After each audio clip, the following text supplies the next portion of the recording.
Alright you guys, welcome back to my channel. Today I am going to replace a timing belt on a 2007 Toyota Highlander Hybrid. And this is my personal vehicle that I use daily for my work and any trips that I'm doing, including parts car, running to go buy parts and get parts from the auto parts store. So alright, let's get to it. And these are the parts that I will be using. Do our last timing kit with water pump. This kit is a lifetime warranty from AutoZone, so I love their lifetime warranty kit.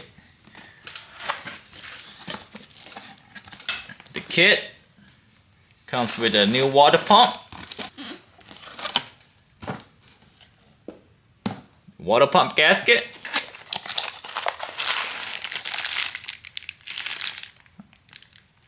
pulley,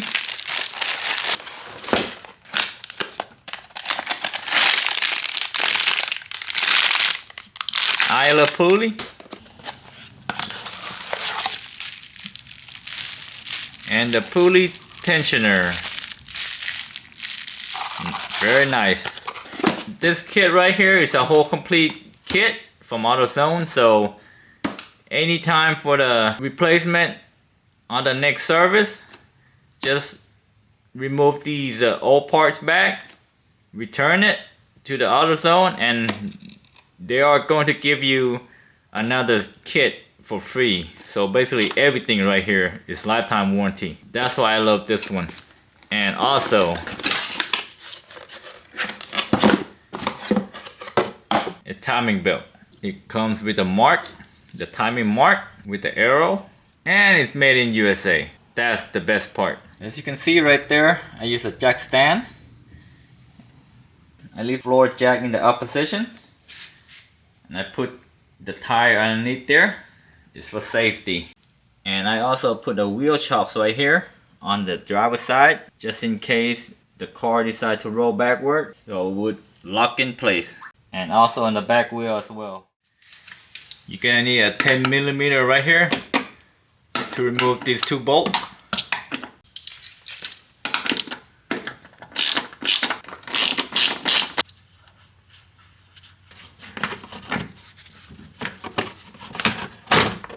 This cover was missing a little rivet, so it easily came off right here. So basically this two 10mm bolt was holding on to this cover. This crankshaft bolt right here is size 22mm. Let's see how tight they tight this bolt.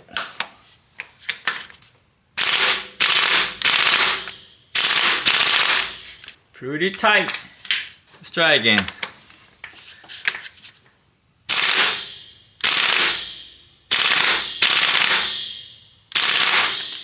Now that's real tight. Now this bolt right here, really tight. Even my one of the strongest impact could not remove this bolt. So I'm gonna find a different method on how to break this bolt loose. What I'm gonna do is I'm gonna verify which way the crankshaft is turning. I put a socket right there and a breaker bar, get in a bind somewhere, and start up the ignition. So once the crank start turning, you'll break the bolt loose.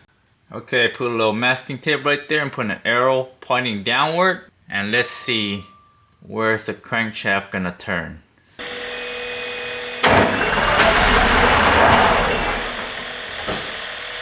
So you can see right there that the crankshaft turned clockwise. So when it turned clockwise, I can put a breaker bar, put a socket and a breaker bar right here somewhere, and just bump it. Let the motor start with a split second and shut it off. So that should be able to break this bolt loose. Okay, this is what I did. Use a breaker bar, socket, and a pipe. Try to get into the bind right there. Alright, here we go. I'm gonna bump the motor. Just do a quick start on it. Let the crank turn and shut it off real quick. Let's see if it's gonna be able to break that bolt loose. Alright, Right on. Oh, heck yeah, look at that. Look at that. The bolt's still intact. This bolt looks perfectly straight. Didn't even break in half. Look at that. So that method works. You don't have to go out there and look for one of the strongest impact out there. Spend $700-800 just to remove this bolt. Just use this method right here. A socket, breaker bar, and a cheater bar. Or any pipe that you have. And just put it right there and bump the motor. Since the crankshaft pulley turns clockwise, so if you put that breaker right there and bump the motor, you'll break the bolt loose for you. So that's a success. Let's get some penetrating oil.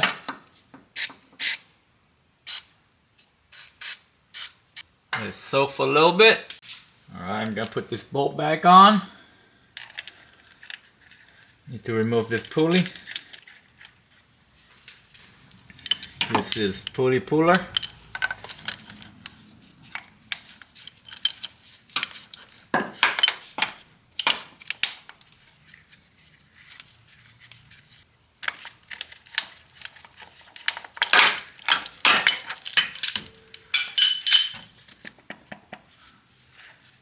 Alright, it's coming out.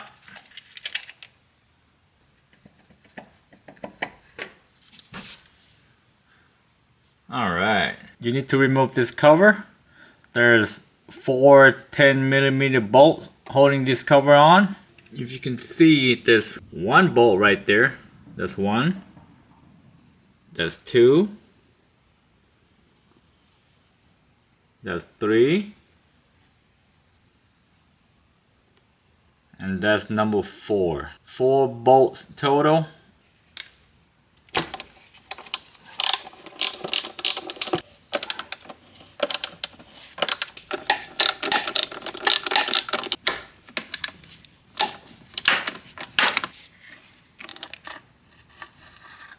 Remove this plate.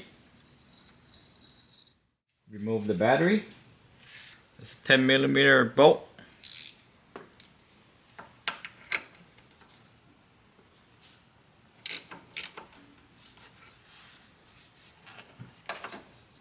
Move that out of the way. This one also 10mm bolt.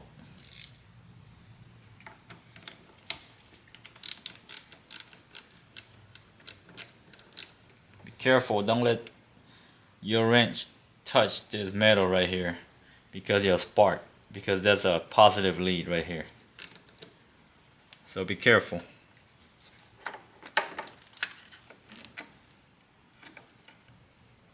That's also 10mm and 10mm right here.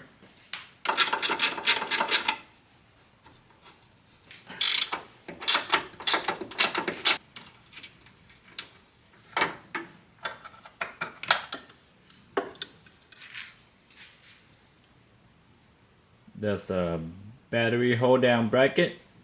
Remove that. Make sure to put the bolt together so you won't lose it, and remove the battery. I'm gonna remove this tray also and clean it out a little bit. Look at all that dirt right there. Be careful, there's a connector right here. You need to remove that. Just push it down and pull it out.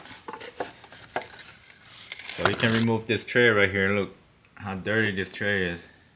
I think it's from the previous battery that they had. Might be leaking or something like that, maybe, or just dirt.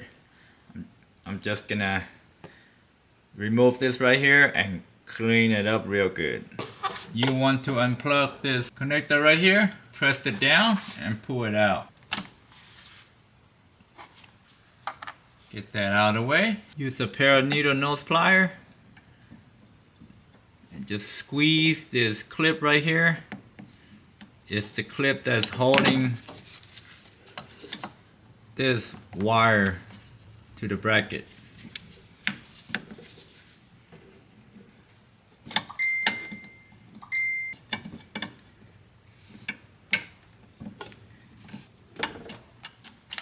Okay, that's out of the way. You need to remove this clamp right here and use either extension or the bolt that you can find and plug it in, because the brake fluid will come out, and remove this hose holder right here. Move it out of the way.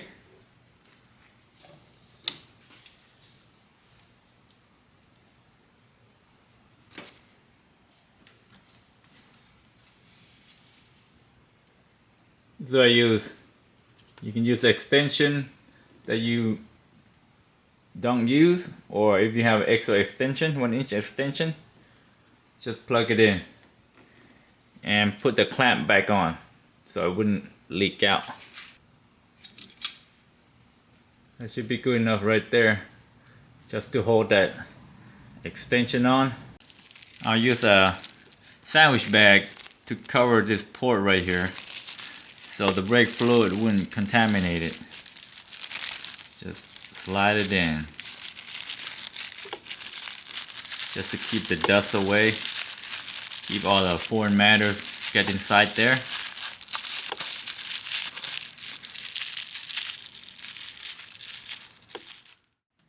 And you need to remove this bolt right here that's holding the brake fluid reservoir.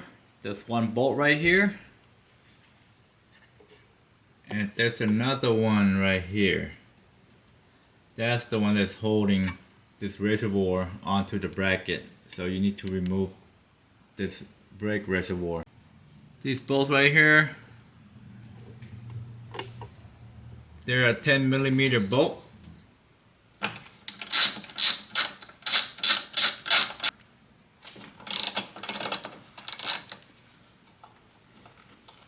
Go ahead and move it to the side. Make sure the cap is on tight.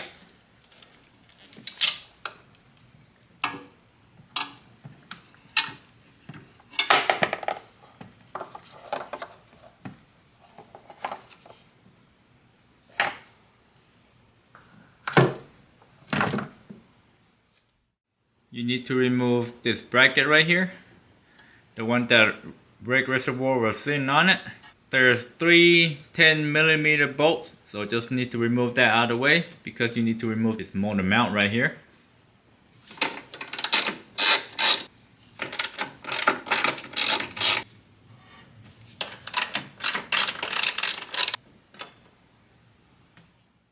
My God, check this out.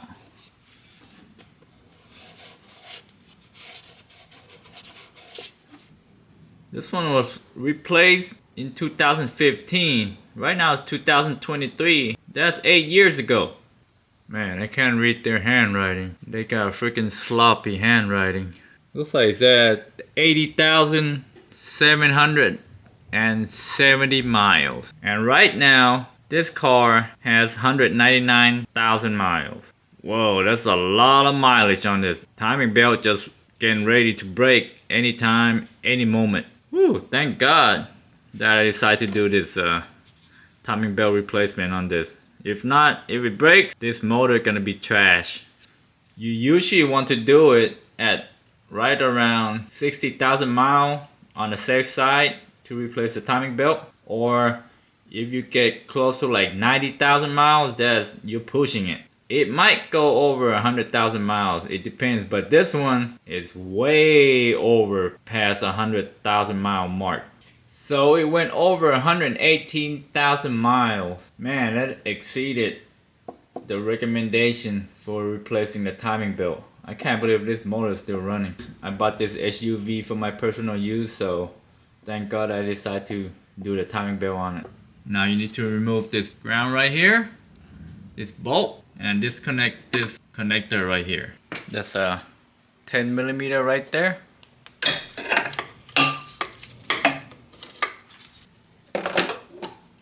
And you want to disconnect this connector right here. Just pull up the tab and pull it out right there. Now this one is disconnected. Push it down.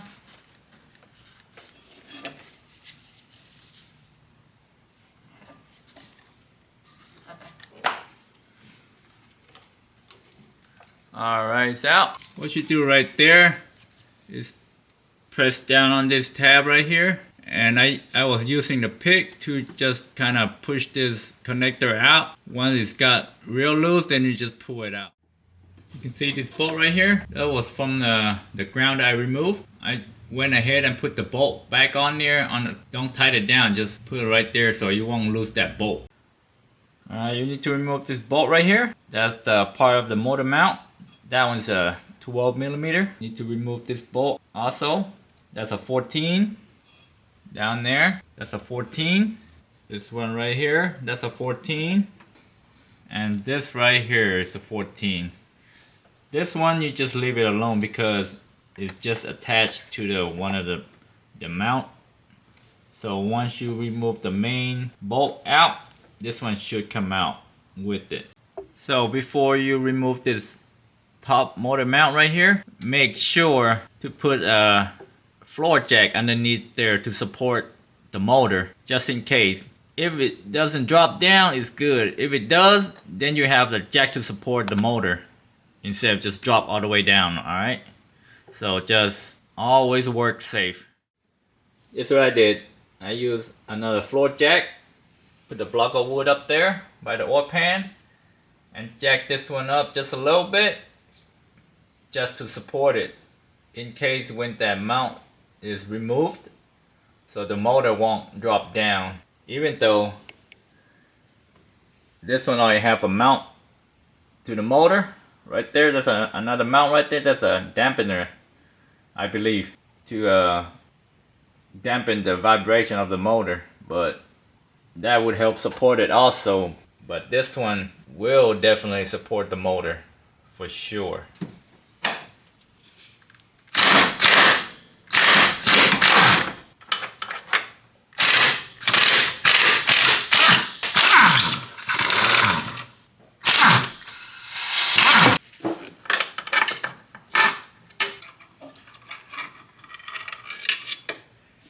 Careful, there's a washer on it too. Don't lose it. Same length bolt. Oh, there's another bolt right there. That's a 12mm. Need to remove that.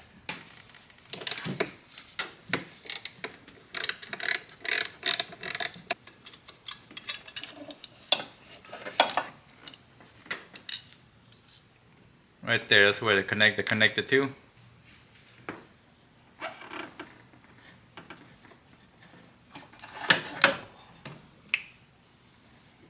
Top mount right there came off.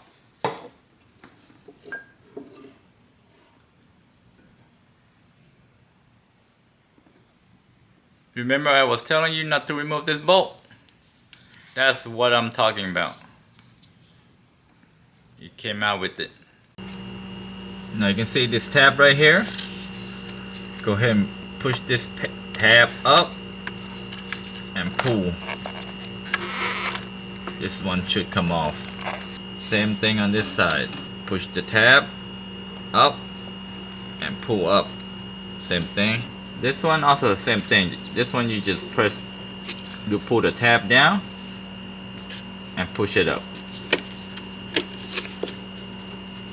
Now just have to move this out of the way so it won't be in your way. You can also see this clip right here that's attached to the body. So what you do, just pull this tab up and push it out so you can have more clearance on it. You also need to remove this sensor right here, the connector. Just press down on it and pull it up right there. You also need to disconnect that connector right there to the coil so you can have more room. Just press it down and pull it out. And remove that ground wire right there. That's a 10mm bolt. Now find yourself a bungee cord or rope or whatever that you can find around the house. Tie this one up so it can lift these wire up so it can get out of your way. As you can see, now you got better clearance. That one's right there. So you have room to remove this cover. And you have a little bit of room to remove the bolt that's holding that cover on. Now you got plenty of room. Okay, there should be about 4 10mm bolts holding this cover on. I think there's one down there. That's 1, 2, 3, and 4. Should be about 4 bolts holding this cover on.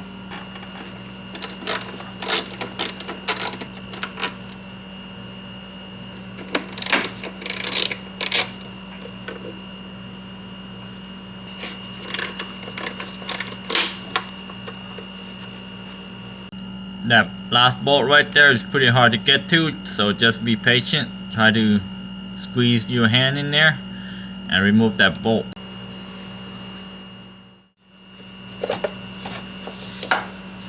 So you just have to try to work the cover out.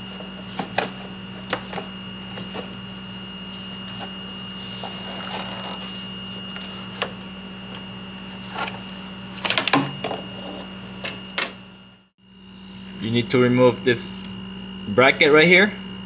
There's 4 12mm bolts holding on to it. There's one right there. There's 2. There's one in the bottom. There's 3, and there's another one hiding on the bottom right there.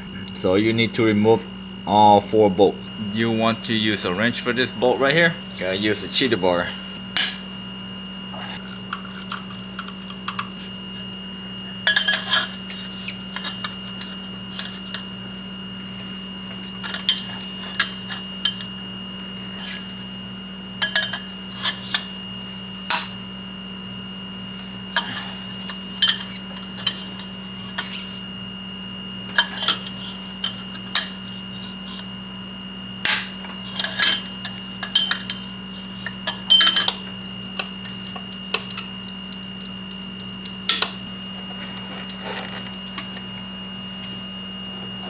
That's where the last bolt is located, down there. I mean, you can feel it. I can't get my camera in there. So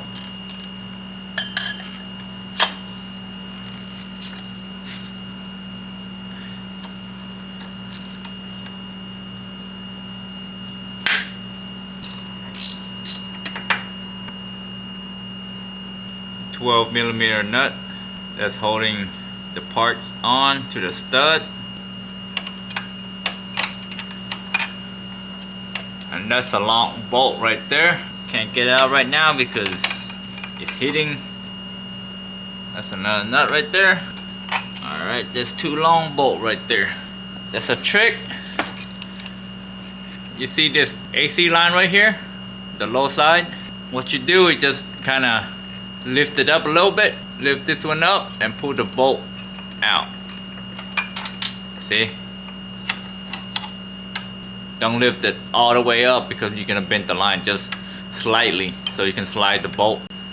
And since this one's still getting stuck, you do the same thing too. Just kind of lift this AC line up a little bit and try to work your way out. Try to work the parts out. Lift it up so you can get a little bit of clearance on it.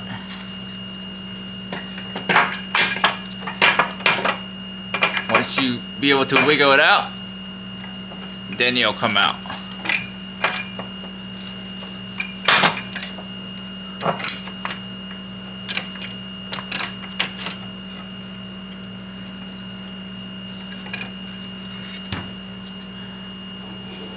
There. Now since you got everything exposed right here, you can see this mark right here. That's a timing mark. So you have to turn the crank, turn it 1 revolution to line up with the mark, with the timing mark right here on the cover. You can see that little notch right there. So you have to line up that timing mark on the cam with the mark on the cover and the bottom as well, and that side as well. There should be a timing mark right there by the cover, by the back cover, so you have to line it up. So what you want to do is to spin the motor to line up on the mark. Once the top cams and the bottom crankshaft are lined up with the timing mark, that's the top dead center. So that's what you need to do.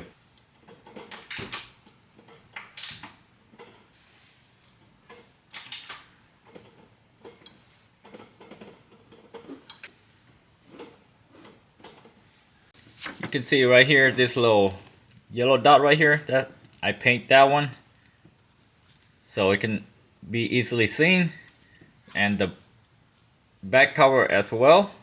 So you see right there, that dot right there line up with that cover in the back right there. From far away you can see it, that yellow mark on the back cover and the timing mark on the cam, they're lined up. The notch right there on the motor itself, you can see that little hump right there. That one needs to line up with that little dot right there on that plate in the back. And if you notice that yellow dot right there, you don't line that one up. This one is for your timing belt to line up with the little dotted line on your new timing belt. Now we need to remove this idler pulley. That's 14 millimeter.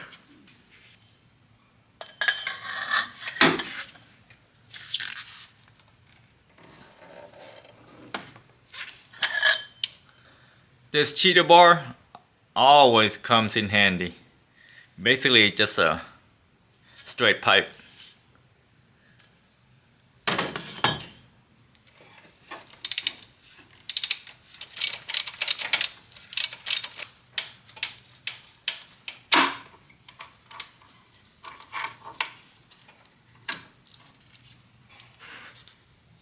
Next is to remove the tensioner pulley. This one is a 10 millimeter hex, so you need to remove this one and the pulley should come off.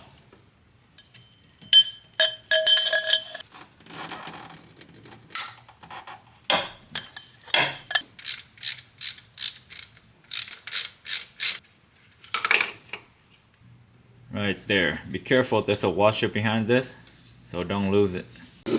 Now you need to remove this tensioner right here. There's two bolts holding on to it. There are 12 millimeter bolts.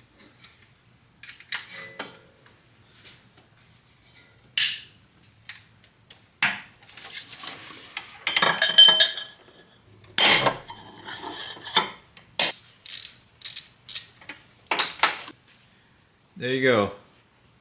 So remember that this top bolt is shorter than the bottom bolt. Now you can remove the belt.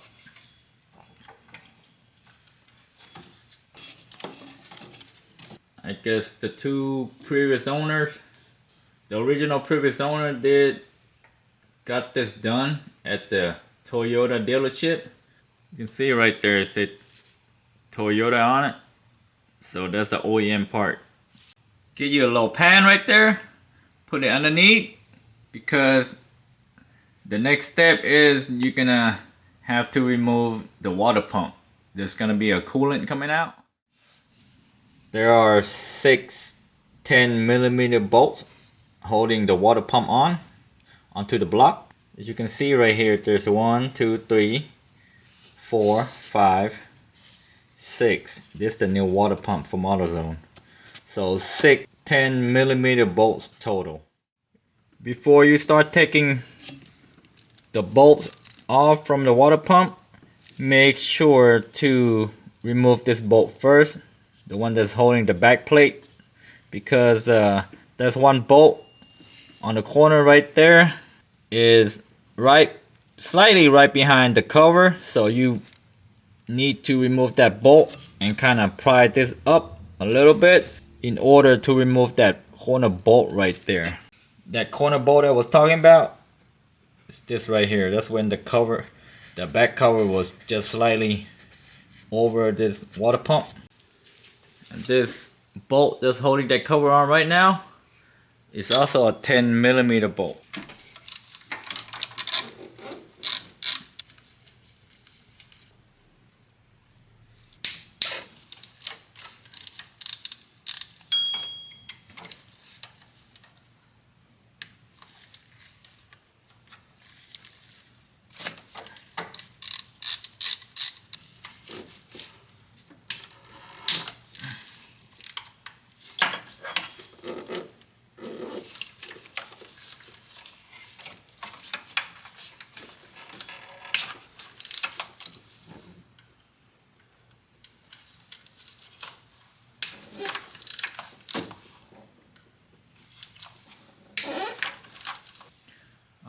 all the bolts are loose. All I have to do is just loosen the mount by hand.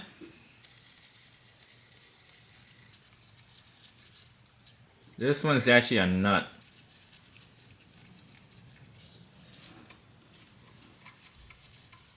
So 3 nuts total on the left side of the water pump, and on the top and the right side of the water pump is 3 bolts.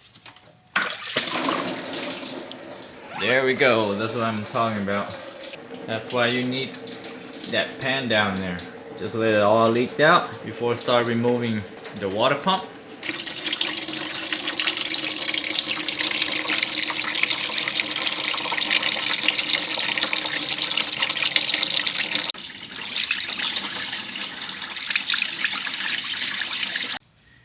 Now you see that bolt right there that's holding the back cover on the other side? Go ahead and remove that one. That bolt right there is a 10mm as well. Remove these 2 studs right here. And what you want to do is use it's actually a star. You gotta use those torques. It's actually a torque stud. So you're gonna use the E8 torque socket to remove this stud right here, this 2 studs. Once you remove these 2, the water pump will easily come out.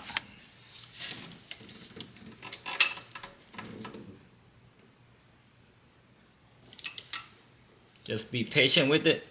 Don't get into a rush because you might break something. And instead of a quick job, your turn to be a 2 to 3 days job. So take your time on it.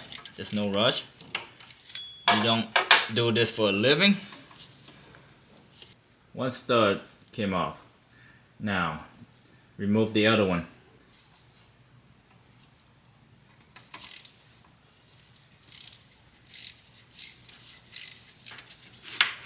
That's the second stud that came out. Now the water pump should come out pretty easily.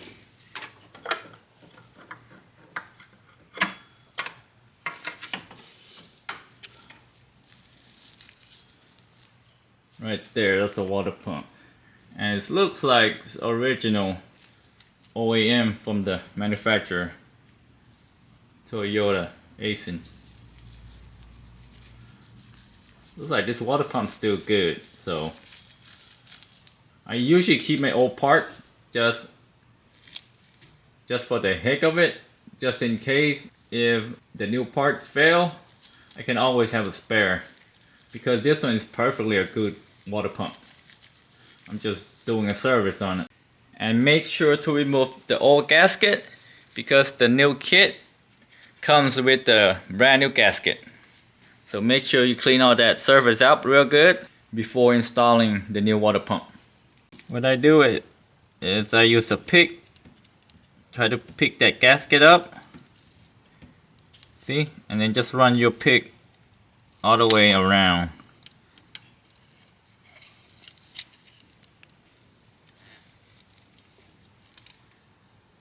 So you can loosen up the gasket. And don't reuse the old gasket, because it's been on there for quite some time, 8 years I believe, since 2015. That's the last timing belt replacement, probably the first timing belt replacement. And I guess I think this car had 2 previous owners. So basically the first owner did what he's supposed to do, but the second owner, they just don't give a crap about it. Just kept driving and then traded in for a newer model. And just hands down, to me, I'm the 3rd owner of this Highlander Hybrid. So if I kept driving it, I'm pretty sure that belt gonna eventually break. And guess what? Brand new motor have to be dropped in, or a rebuilt motor. I would like to keep the original motor because the original motor has 199,000 miles on it already, and it drives like a brand new vehicle.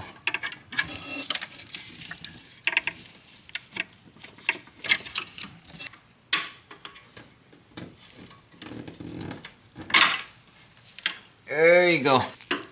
Water pump gasket.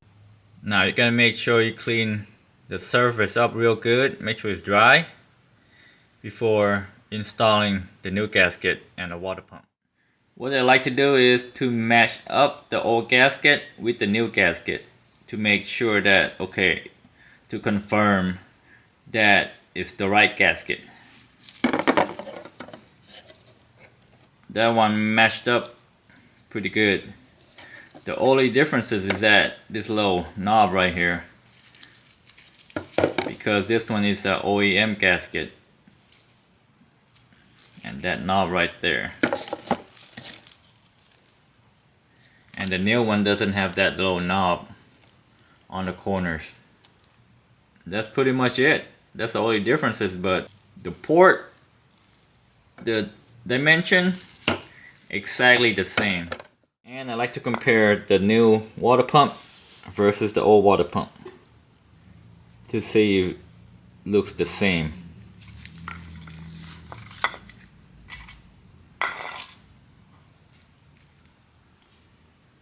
You can see right there, looks pretty much the same water pump, just slightly different parts on it, because this one is a OEM by Toyota, this one is AutoZone.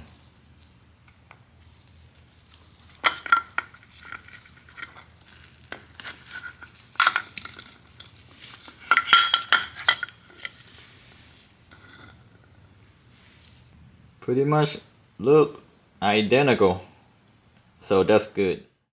Alright, now it's time to install the new gasket. This is how it goes, like that. This little tab pointing down, this little tab pointing diagonally up, so it goes on like that.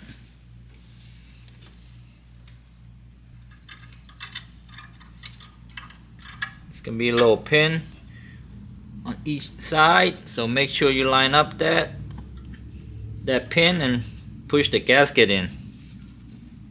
Don't bend it though. And you can always pry this up a little bit just to get a gasket in.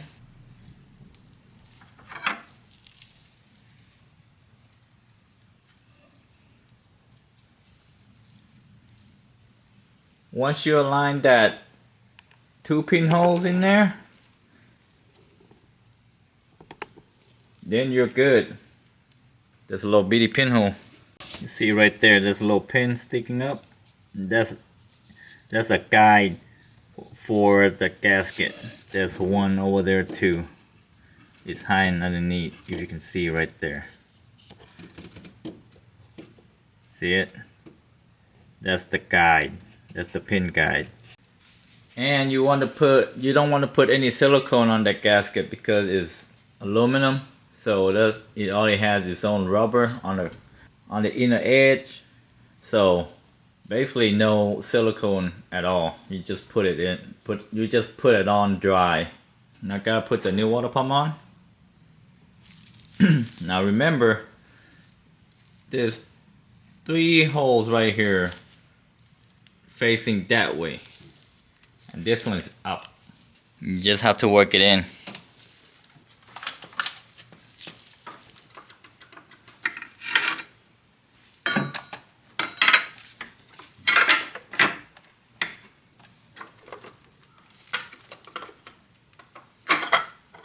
There we go.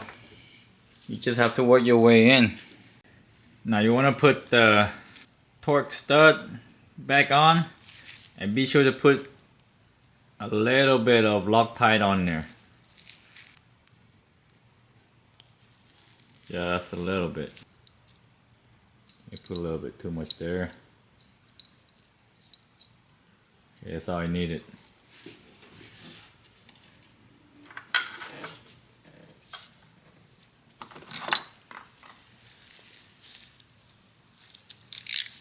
Just get this all the way down tight, but not too tight, because you don't want to poke a hole onto the engine block. You can tell when you finally get in there, bottom out. Okay, that's all you needed. Yeah, just to let you guys know that I accidentally installed the stud in the wrong location. So the stud should be installed in this location of the water pump. If you see this red arrow right here, it should go through that hole right there.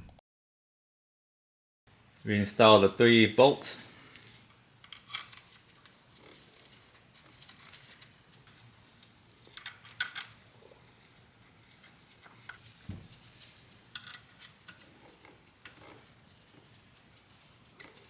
Install the 3 nuts.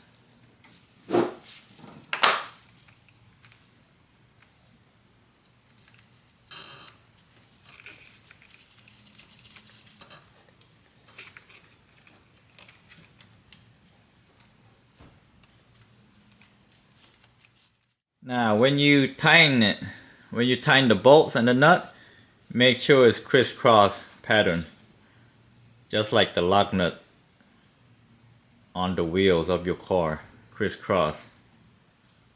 Tighten a little bit at a time, and torque the bolts and the nut. Torque it down to 8 foot-pounds.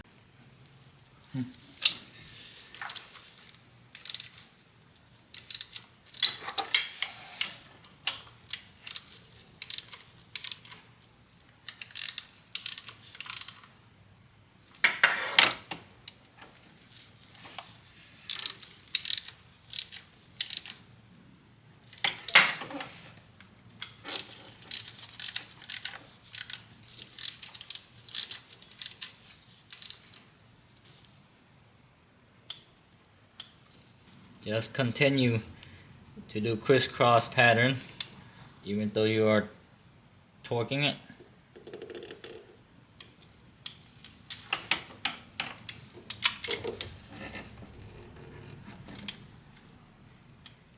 Keep it consistent.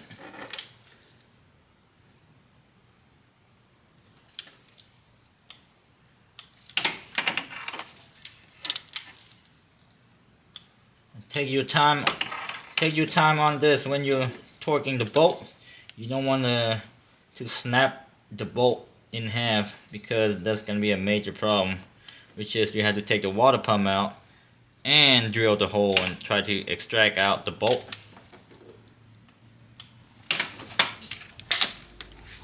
Now the water pump is in. Now you need to reinstall that bolt right there for the back cover. That right there and that right there, and be sure to put a dab of Loctite on there so the bolt wouldn't back out and drop into the timing belt. And you don't have to torque that one, just snap tight on it.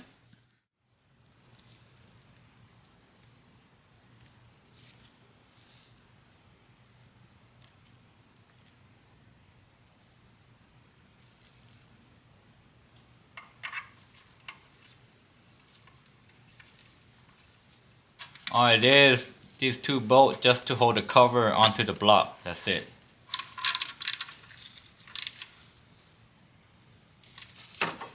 Just snap tight.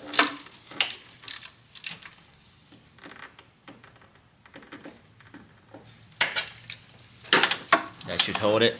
Okay, what you want to do on this, clean all this grease up a little bit. You can use a brake cleaner or a carburetor air intake cleaner. Whatever you have on hand, just use it, because those will dry pretty quick. So just spray on there and clean it up real good, real nice, and then blow dry or just let it dry, because that one will dissipate pretty quick.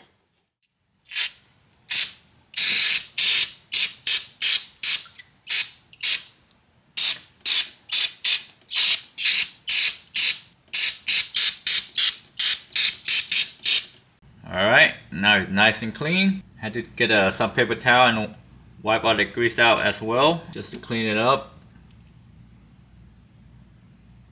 Looks good. No oil. Now you need to install the tensioner. You see this pin right here? Don't pull it out yet until the last step, which is put the timing belt on, line up all the marks. Once everything's good, you pull the pin out. And you want to put a little bit of grease on here. What I use is, I use the synthetic brake and caliper grease. You'd be okay to use it. Just put a little bit on there, onto this right here, before you install this tensioner.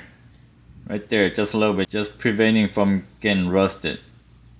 So, because it's gonna be in there for quite some time. This one right here goes on top. This one right here goes on the bottom.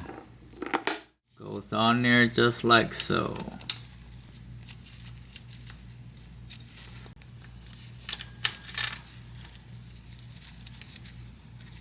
I usually just start the bolt by hand first to make sure it's not stripping, and then tie it up later on with the ratchet.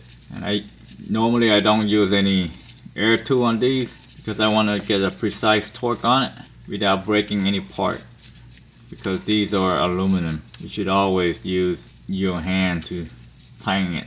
Alright, it's tight by hand. Now I'm going to use a 3/8 ratchet. Make sure to torque this down, and don't forget that this one is a 12mm bolt.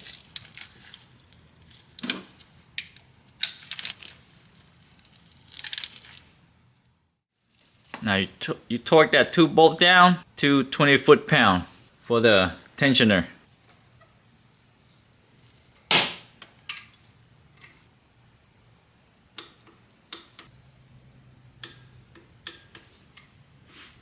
Alright, this is the old tensioner pulley.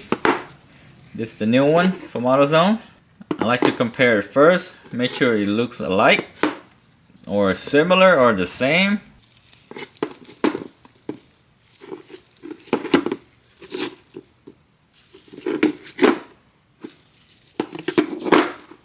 Looks pretty good right there, except this one is OEM, this one is from AutoZone. So anyways, this one's made in USA, so that's good. They look identical. And this right here goes in here like so. But before you put it in there, clean it up real good and just lightly coat it with the synthetic grease. Just prevent this roller from getting rusted, getting seized up. That's all it is. Put a little grease on there. If you don't have grease, you can just lightly oil it with engine oil or synthetic oil. But using synthetic grease is a lot better because it'll last longer than an oil. So just lightly coat it, clean it up real good, lightly coat it, and just put it in. Just put it in this way. This one's the back. This one facing out the engine block. Like that. And also don't forget the washer goes behind. That's all you need right there.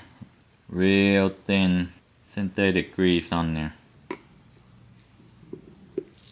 And also you want to lightly grease back here because that's the one way resting on the pin, on the tensioner pin. So just lightly grease on there, just prevent this from getting rust. Now remember the washer's in the back.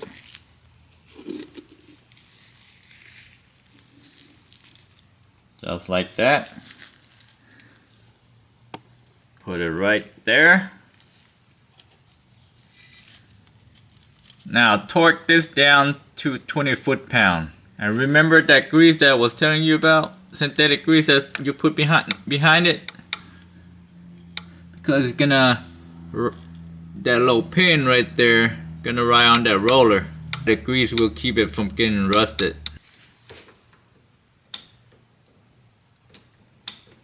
Now you want to check, make sure this one moves freely. So that looks good right there. And the water pump, just spin it, make sure it's not getting in the bind or anything. Alright, now it's time to put the belt on. So you want to start lining up the timing mark. You want to start put the belt on this side first and line up the mark from the belt to that mark right there, the timing mark. And then route the belt down here to the crankshaft and line up the mark here. After that, do this one last. Okay, this is the new belt. You can see this arrow right here pointing this way. This arrow need to point out away from the motor. This mark right here is the mark for the crankshaft. This mark right here is for the camshaft.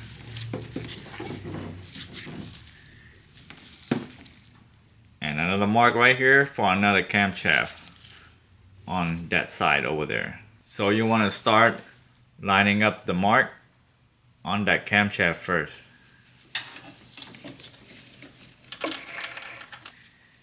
And there's a trick that I use to keep that timing belt stay in place is I use this clip right here. It's actually from my plastic model to hold my model up while I'm painting it. So this one is a rubber tip, or you can use clothes hanger or a small clamp, whatever you want. But this one will not damage the belt. You see that right there? See it? It's lining up, and I use that clamp just to hold the belt so the timing mark will line up. Alright, now I thread it down to the bottom. You can see right there. Now you see that dot right there? It's lining up on that crank right there, that little dot. Goes over the water pump.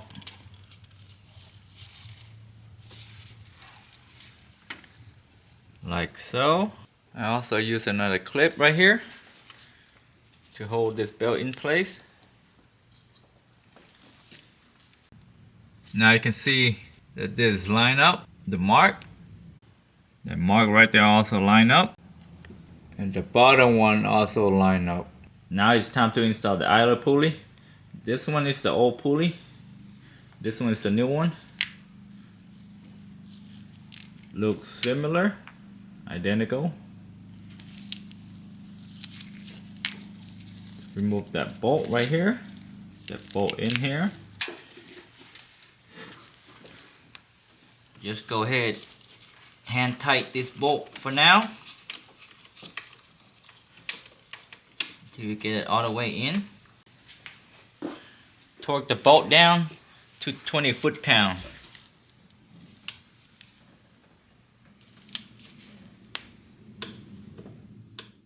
As you can see right there, the dot looks lined up, but the line doesn't look lined up. It's just the angle where you're standing at. If you move toward this side, you can see the dot on the camshaft and the back timing belt cover, and the line is lined up. The same thing on the cam in the rear. It looks way off because the angle that where you're standing at. So you basically have to use a mirror like this one, and then it's gonna show you that it's actually lined up. There's another angle right here.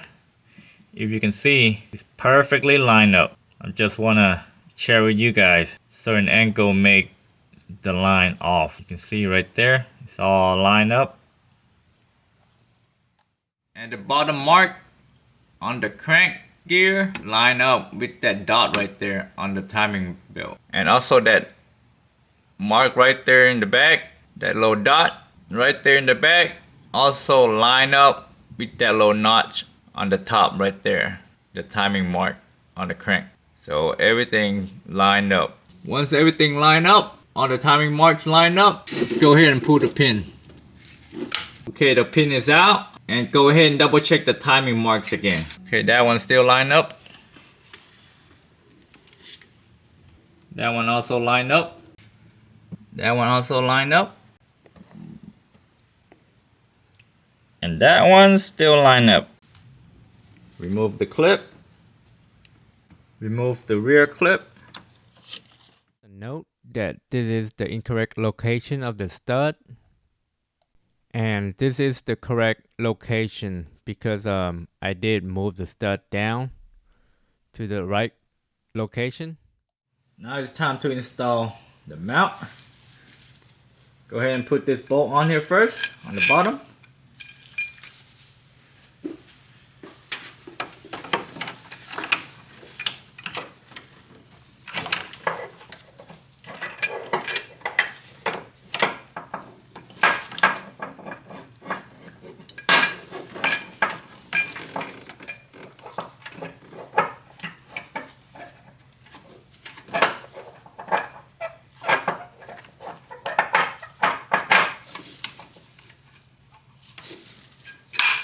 Another bolt on the top one.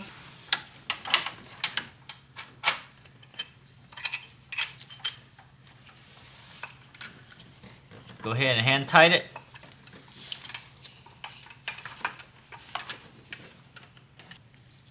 Nut goes on here. And another nut goes to the last one.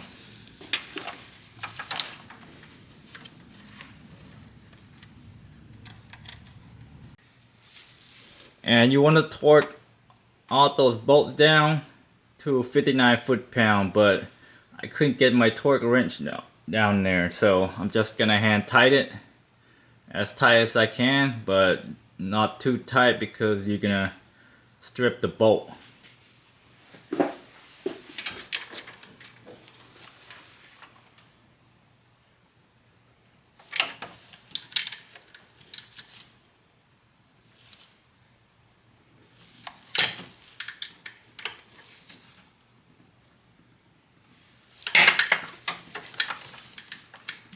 You can just hand tight these bolts.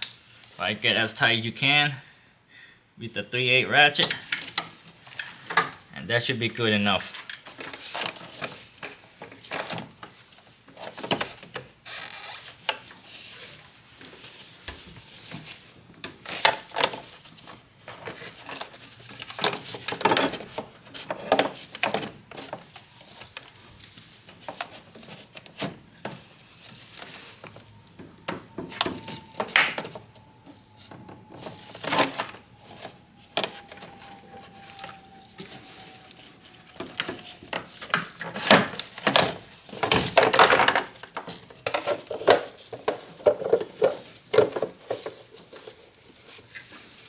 Right there.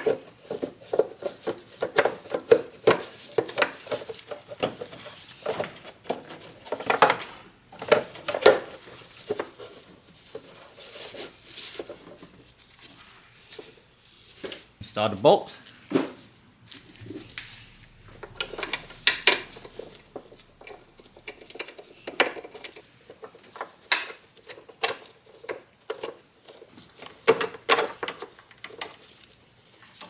Go ahead and tie it down.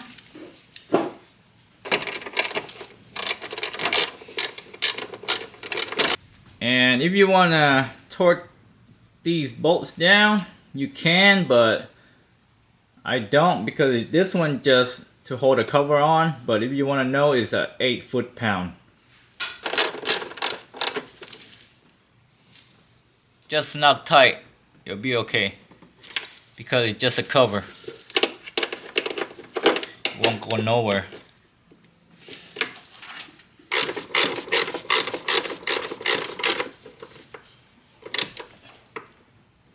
This one, the last one in the back, is in a very tight spot, so that's why you can't really get a torque wrench in there, but you don't want to torque it anyways. I mean, you can if you want to be on the spot, but it's not necessary to do it because it's just only a plastic cover. There's no need to torque it down. You can just snap tight on it and it'll be fine. Okay, before installing the bottom timing belt cover, you need to install this plate right here first. The way you can tell which way is facing out and which way is facing in is this mark right here. You see that little mark right there? That's the side where it goes in against the timing belt. Because that little mark, these little marks here made by the timing belt. So you can tell. So it'll go in that way. Let's go ahead and line this up. Alright, reinstall the timing cover, the bottom timing cover.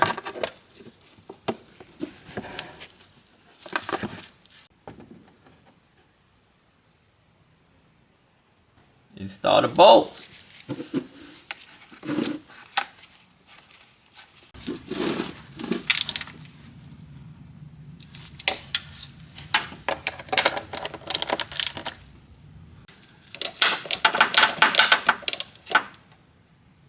Now it's time to put the crankshaft pulley on.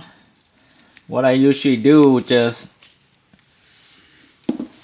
squirt a little bit of WD-40 on here to keep this part lubricated, keep the part from getting rusted.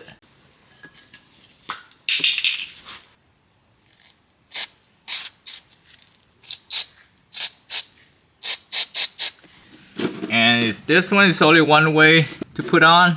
See that little pin right there? Try to match it up with this slot right here.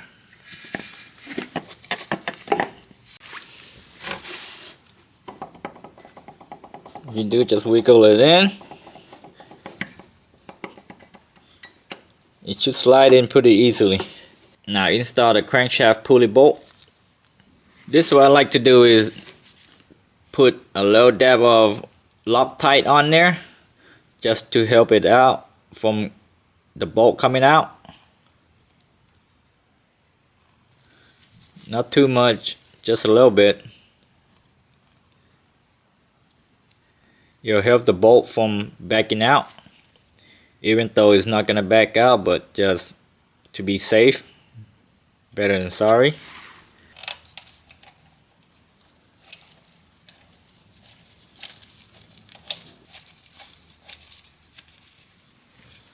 Alright, what I usually do, just use the impact wrench to tighten this bolt. You can torque it down if you want, but your crank gonna start turning also. The best way is to use an impact wrench. And if you want to know how much to torque down, is between 159 foot-pound to 162 foot-pound. So I mean, you can torque it down, but I rather use an impact wrench on that one. It's not gonna go anywhere, so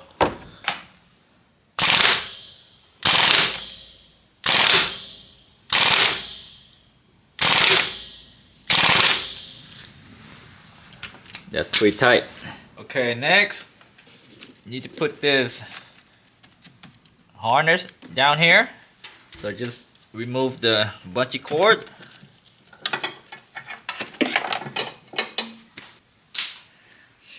Alright. And just put everything back to where it was.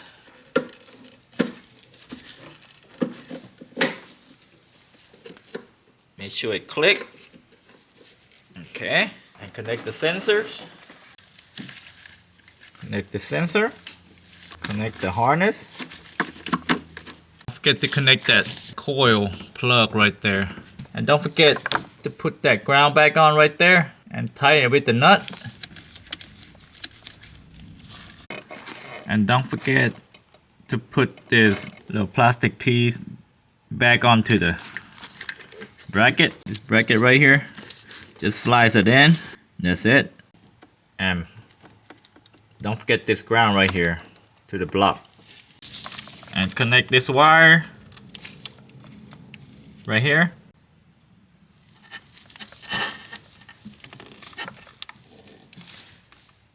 Now put the mount back on.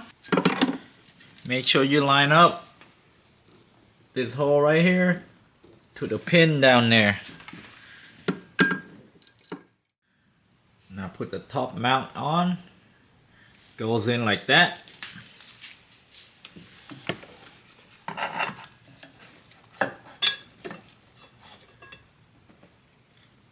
Like so. Put the bolts in.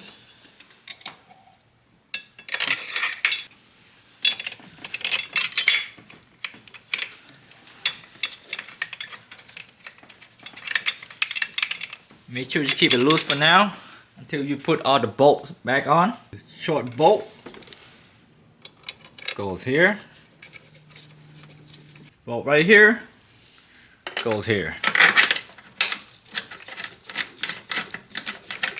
And the last one, which is this right here, goes right there. And don't forget to plug this back in. Okay. Start tying all these bolts.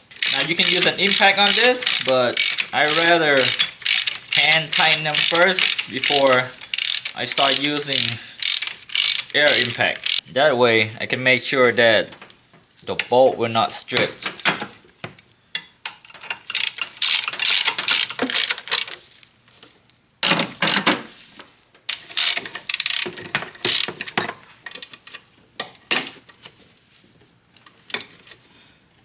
Make sure this one is tight. You don't have to torque this down. You can't just hand tighten them. They'll be tight enough. And all these bolts, you can torque them down if you want. Is 59 foot-pound, but I'm just gonna run it through with an air impact.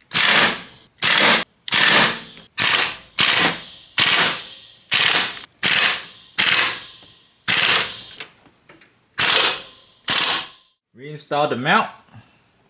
The brake reservoir mount goes on like this.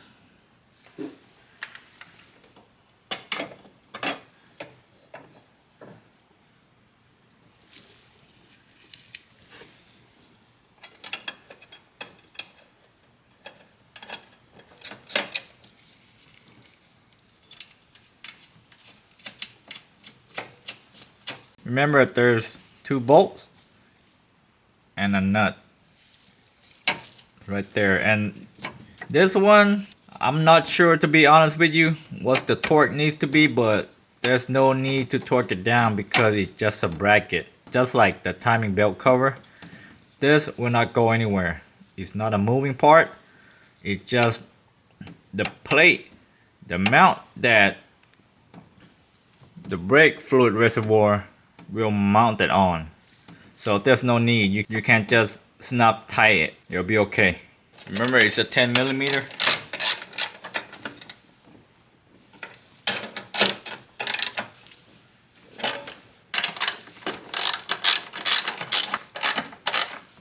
Reinstall the brake reservoir. It'll go on like that.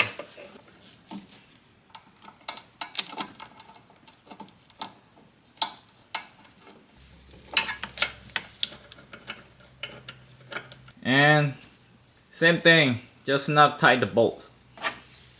There's no need to torque it down. It's not necessary. You can if you want.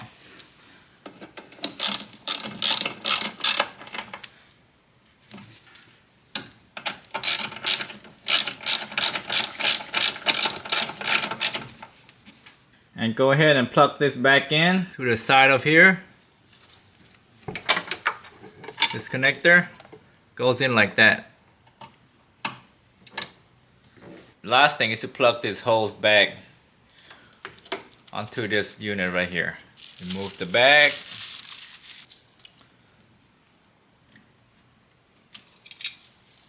Remove the extension. And just slide it in. Put the clamp back on.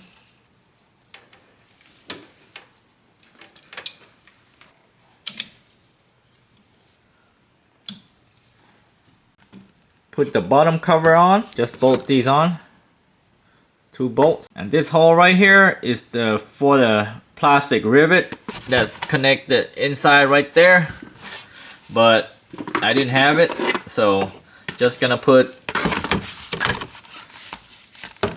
the 2 bolts on there. Put the wheel back on.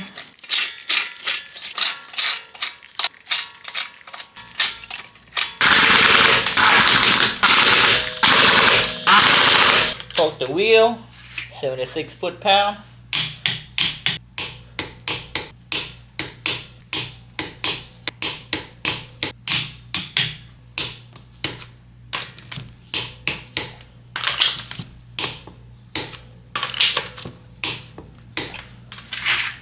Now last step is reinstall the battery. What I usually do before we reinstall the battery, I'll clean up the poles first, positive and negative. Since the battery already off,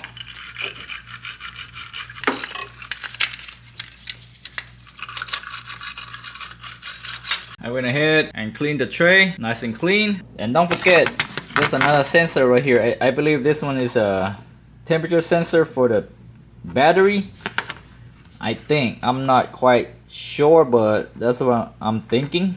Anyways, don't forget to connect the sensor, which is this one right here. Goes on like that, and then connect it. Reinstall the battery.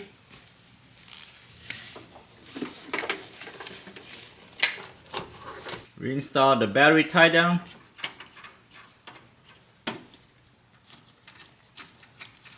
Tie up the bolt. You don't have to torque this down, just snap tight. Tight this nut down. Just snap tight on this one. You don't want to crush the battery. Make sure the battery is not moving around. You're good. Last thing, connect the battery.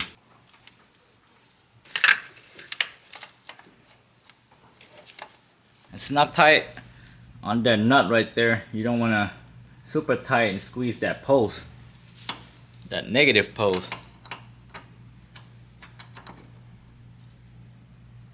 Be careful when you're tying that positive cable right there.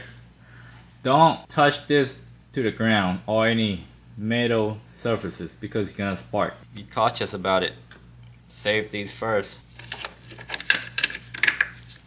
Alright.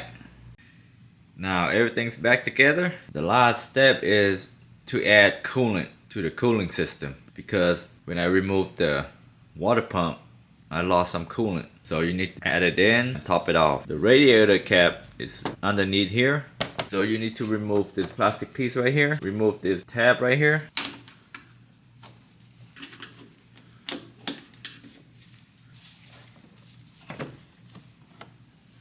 This is where you fill your coolant.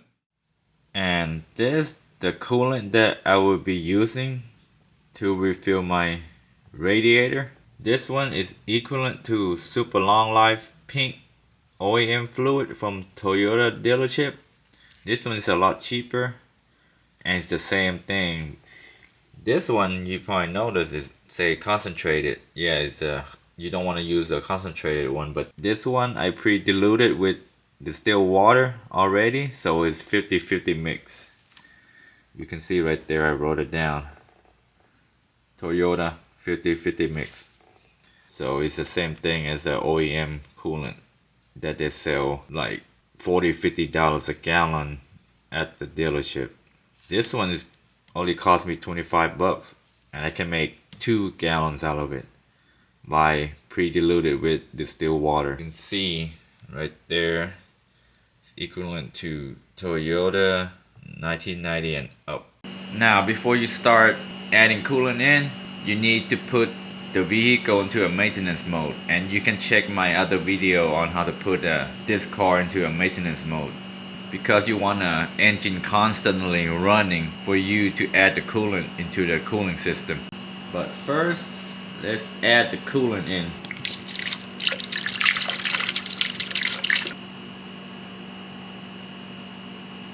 Now the car is in the maintenance mode, so the motor is constantly running. Now let's add the coolant into the cooling system.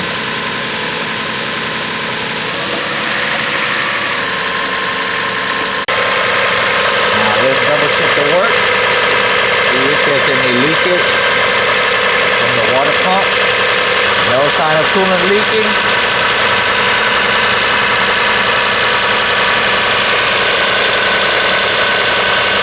Timing belt looks good.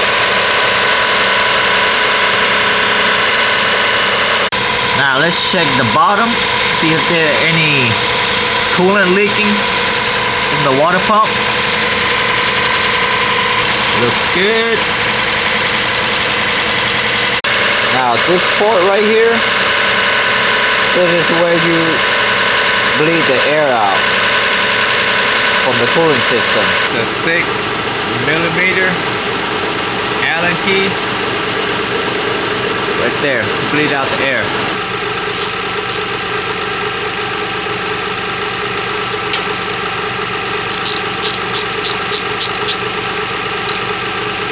Pretty much you want to get the air out of your cooling system to get a proper operation of the cooling system.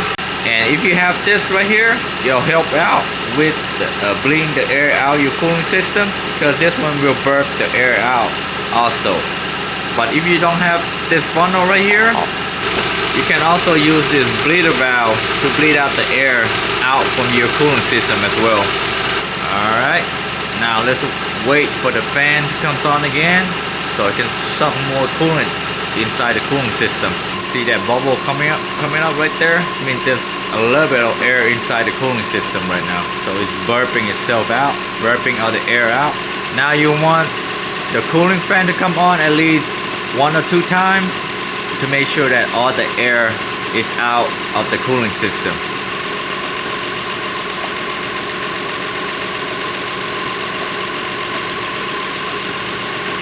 So I'm gonna back the car out, close the radiator cap, and go for a test drive. Okay, it looks like the radiator fan finally came on again for the 2nd time. Alright, the fan came on for the 3rd time. So everything looks good now. You can see there's no more bubble coming up. So now you can confirm that the cooling system have no air trapped inside. So totally sealed. Now go ahead and shut off the motor. Put this back on. It's a little hot, so be careful. Go ahead and put the cap back on. And put the cover back on.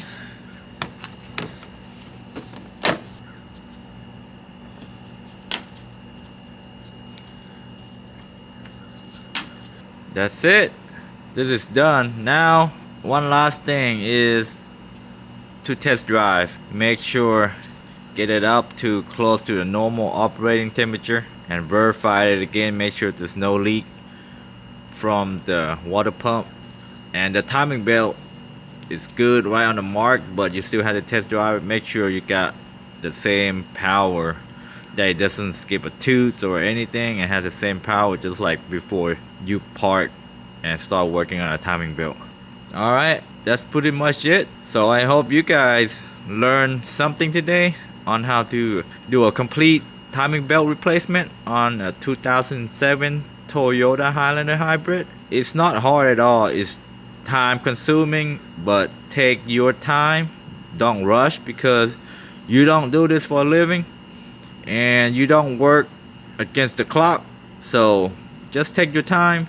If it has to be in the garage for a couple of days, couple of weeks, just let it be. But make sure to do it right at the first time. Just one time, do it right. Alright, I hope you guys enjoyed today's video, and just keep on watching. Also, thanks for watching.